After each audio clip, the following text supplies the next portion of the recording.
Can a newborn baby survive completely alone in the harsh sci-fi game RimWorld? To make this interesting, I wanted to give young innocent McGrath some kind of chance, so I'm starting her off with 20 baby food, a toy, a gun of course, and this tame Arctic wolf that I think can maybe rescue her if she's in danger. And you know what? I'm even gonna throw in one turret because I want this to last longer than 5 minutes. Finally, I added a duck and this donkey for comedic relief. And as soon as we crashed on the planet, this challenge went horribly wrong. I forgot that babies in RimWorld literally can't even move until they're 3 years old. That was when I realized I was about to sit there for 20 minutes filming a virtual baby as it starved to death. If that doesn't make you question your life choices, I don't know what will. Anyway, hunger set in as I was powerless to do anything. Innocent giggled, then cried, completely alone. It was heartbreaking, and in the end, the donkey really wasn't funny enough to offset that. I felt so bad at this point, I clicked to place the turret in the toy just so the baby could see I really had wanted her to survive. As extreme malnutrition set in, a whisper of hope appeared as visitor Sammy, who apparently was a counselor dedicated to helping people, rushed to Innocent's side,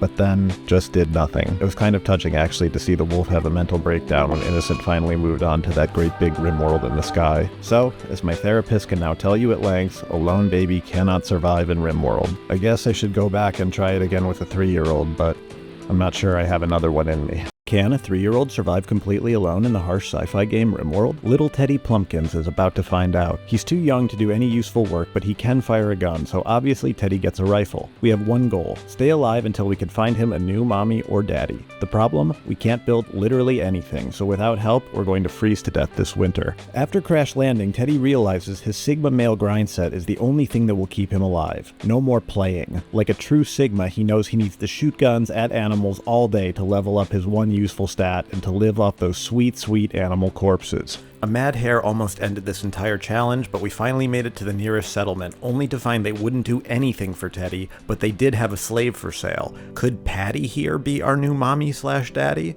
They are a repulsive pig person, and a psychopath, and a cannibal, plus Teddy will have to keep them enslaved against their will, but hey, was my dad any different? The only problem? Teddy has no money. In the sci-fi game RimWorld, 3-year-old Teddy, the lone survivor of a space crash, has finally reached civilization, but still needs $430 to buy the adult slave that will be his new daddy.